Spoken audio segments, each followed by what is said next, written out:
150 radio stations. Thank you, BizTV. Thank you, Biz Talk Radio Network. Thank you, American Life Network, and U2 America, as well as iHeartRadio and American Forces Radio Network. Big Biz Show is on the air. Oh, we know what that music means. Bill Lee's coming up next from Knightscope. Oh, yeah. KSCP is their stock symbol. I got a question for all of you guys, real quick. What's worse? What's worse? Dinty Moore, we've been talking about this, Dinty Moore chili, or, you know, the bean dip next to the Fritos? No, you know. Oh, I guarantee you. It's the same thing that's inside of a Jack in the Box taco, right?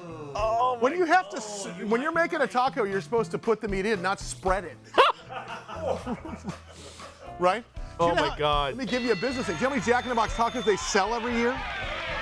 Every year. Gazillions, right?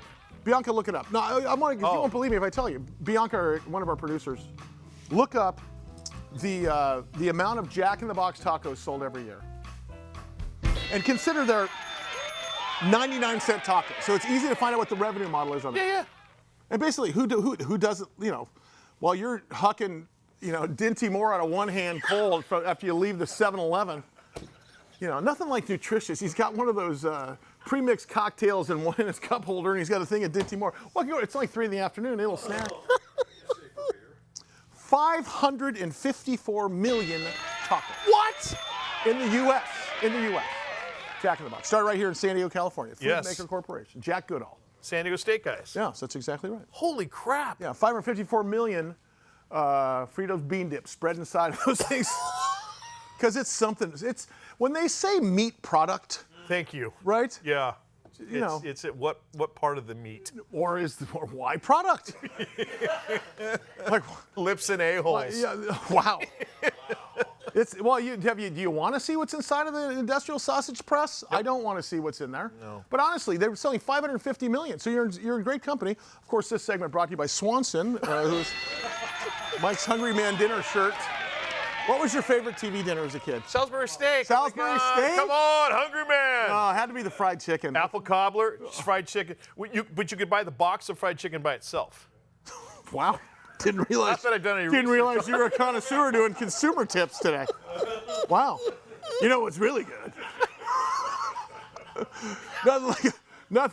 Nothing says wholesome food like a box of fried chicken, right? Frozen. Where he gets his wine in a box. Yes. And and 2 of the 3 food groups are in that box: batter, chicken, cardboard. Perfect. Excellent job. Glad to see that Peloton's working for you, buddy. Hey, our good friend Bill Lee is the president of Knightscope. They're publicly traded on the stock symbol KSCP, and they have brought us. Their mission is to make the U.S. The safest country in the world. He's doing a great job at doing that. And you talk about superhuman capabilities to fight crime, as it says there on the screen. How are you going to do that when we're not superhuman? Well, he has made it. He's created the superhuman. I bring back to you one more time, Bill Lee. Bill, how are you, sir? Great to see you.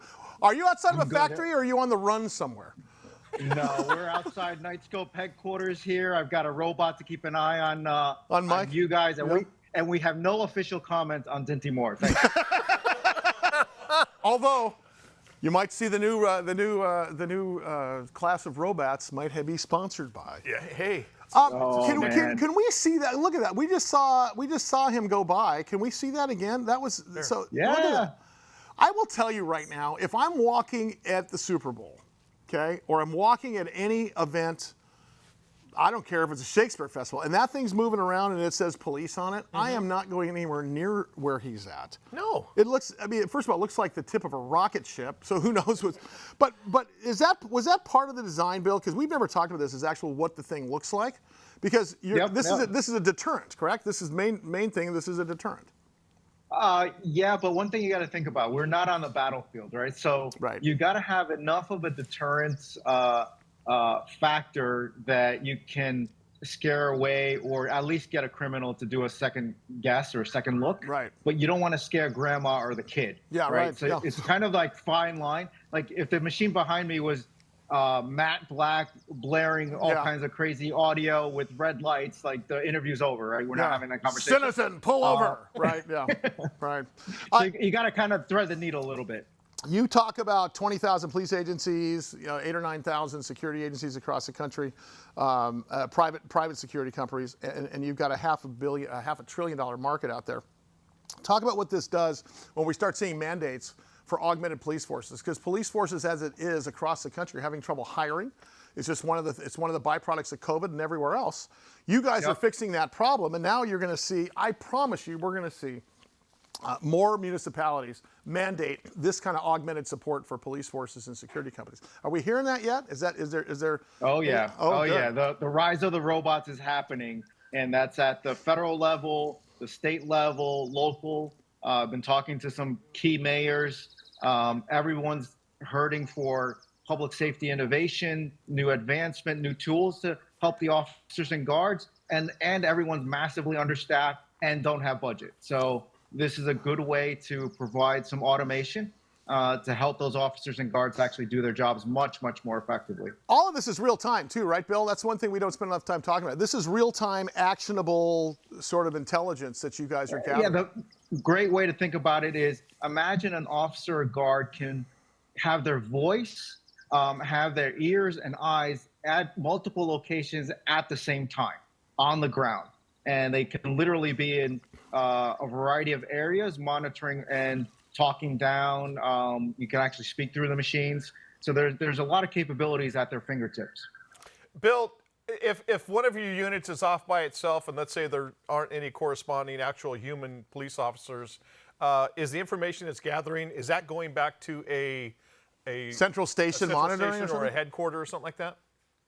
So the machines generate over 90 terabytes a year, so no human's going to be able to process that. Yeah. Some of the data stays on the machine, some goes up to the cloud, some goes up and down. But yeah, that data is readily available. And sometimes someone will subscribe to Knightscope Plus, which we then provide the remote monitoring, because a lot of clients, don't have 911 dispatch or security operations center. Sure. So think about the community manager at an apartment complex. She or he doesn't have a staff, so we can do that work on their behalf. Bill Lee, Knightscope, KSCP is their stock symbol.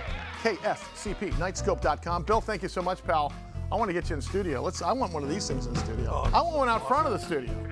Yes. That's the next business model. 19,000 police agencies, $500 billion security market. $500 billion security market. He's right in the middle of it. Bill Lee, President, Knightscope, KSCP. Go to Knightscope.com. Thanks, guys. More Big Biz coming up. Stand by.